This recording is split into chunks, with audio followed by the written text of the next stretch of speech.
let's talk about some emotions. Okay, fear. What's your biggest fear? Obviously, this is pre-recorded, so you don't have to tell me. You can answer that in the luxury, in the privacy of your own home or wherever you're at, your office, your car, wherever you're at. My fear, my biggest fear is this. Let me paint a picture. How many of you guys have seen WALL-E? You know that visual, that image, that scene where all the people are morbidly obese and they're all in their little like pods and they have their super-sized drinks and they have their screens 5 inches from their face and they're just zombies. That is my biggest fear for our youth. Because if our youth turn into that, what will our future look like? Ignite the next generation? It's gonna be on fire. Not the kind that we all want. And how, as a clinical child psychologist, can this be my biggest fear? Because of what we're currently in, the youth mental health crisis.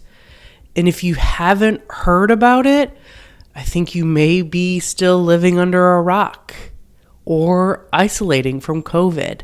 But let me give you some statistics. 42%. These are all based off of the 2021 Youth Behavioral Risk Survey, okay? 42% of our youth say that in the last year they have experienced persistent feelings of sadness and hopelessness. Persistent feelings of sadness and hopelessness for 42% of our youth. 29 have experienced poor mental health in the last 30 days. 22% have seriously contemplated taking their own life. 18% of our youth have made up a plan. 10% have actually attempted suicide in the last year. And here's the one that breaks my heart. 3% of our youth in the last year have experienced an injury from a suicide attempt that required a doctor or a nurse to help them. 3% of our youth. That means in a room full of 100 youth, 3 of them in the last year have attempted suicide. I just think to my football players that I coach, and there's about 80 or so of them, and that means somewhere between 1.5 of them have attempted suicide in the last year. And it's an issue, folks. This is a big issue, and it needs to stop. We need to be doing something about it. But before we can do something about it, we need to discover and explore how we got our youth in this position. So in order to do that, let's talk about another emotion. That's my fear. Now let's talk about another emotion. What makes you angry? Like red-faced, blood-boiling angry. You got it? You know what makes a clinical child psychologist angry? When people tell parents and teachers and coaches to use strategies that don't work, that don't build adaptable youth so that they can go into any environment and they can succeed, they can thrive, they can excel, whatever word, warm and fuzzy word you want to use. I think when I think of people telling other people how to be parents and how to teach and how to coach using strategies that just don't work, I think back to the shake weight. How many of you guys have seen this? We were told that if you just hold it like this and go like this, you should have big defined biceps. Are mine defined yet? Maybe a little bit more.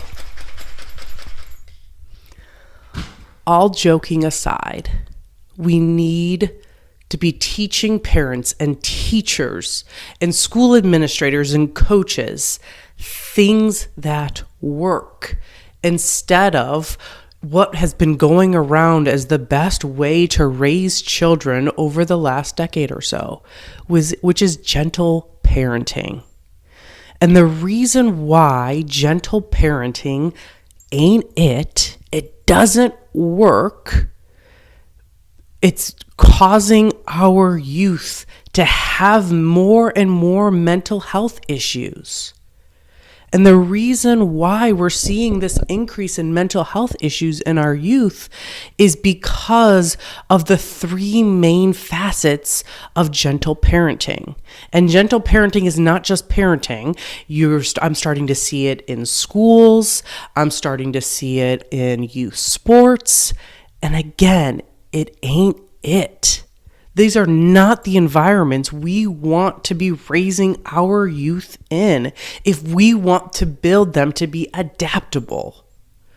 And the three big tenets of gentle parenting, which makes it ain't it or doesn't work, are these.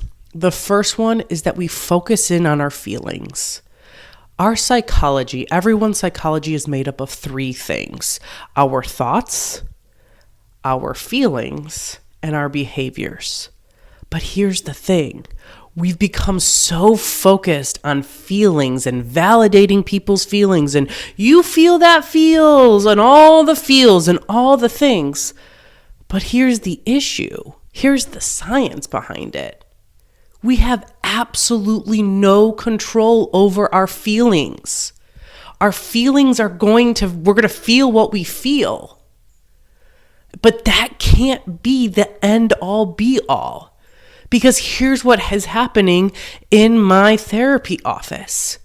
I have youth who only do things when they feel like doing it. And it's debilitating. It's getting in their way of living these high quality lives.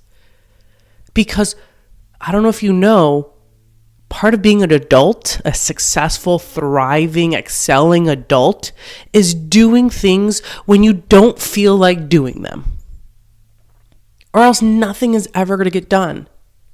I just binge watched The Bear, season 3 if I could. But I couldn't because I had so many other things to do. So we can't focus on feelings. We need to be teaching our youth how to challenge their thoughts and change their behaviors so that they can thrive and they can excel and they can succeed. That's how we ignite the next generation. Point 2. For some reason, we have started to avoid rewards and punishments. I don't know, but let me tell you a story. So I went into a 7th and 8th grade and I was doing a workshop on appropriate boundaries with 40 or so 7th and 8th grade boys. And we were talking about appropriate relationships and being respectable young men and all those things. And as I'm 5 minutes in and I'm up in front of the group, and all of a sudden this teenage boy comes up and he's like, "Hey, what's that?" And he puts his hand on by my necklace. And I look down and he goes, boink. He boinked me. And never have I ever, in all my years of working with the most antisocial and aggressive youth in the nation, have I ever had someone boink me. And I used it as a teaching moment, except the president of the school got flack from parents because I used it as a teaching moment. Again, the best way to modify behavior and to do behaviors that are going to lead to thriving, excelling, and succeeding, we modify those by rewards and punishments. That's the key. We can't avoid them. We need to use them appropriately.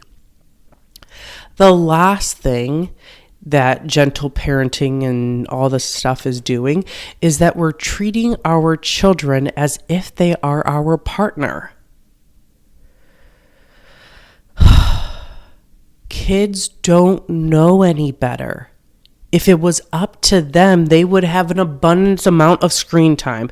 They would eat chocolate and ice cream for every meal. Vegetables? Ew, disgusting. No, thank you. Protein? No way. We are the adults in their lives. We've been around the block a few times. We know what's in the best interest of our youth, and not treating them as if they are our equals. That's what we need to do. They are not our equals. They are not our partners.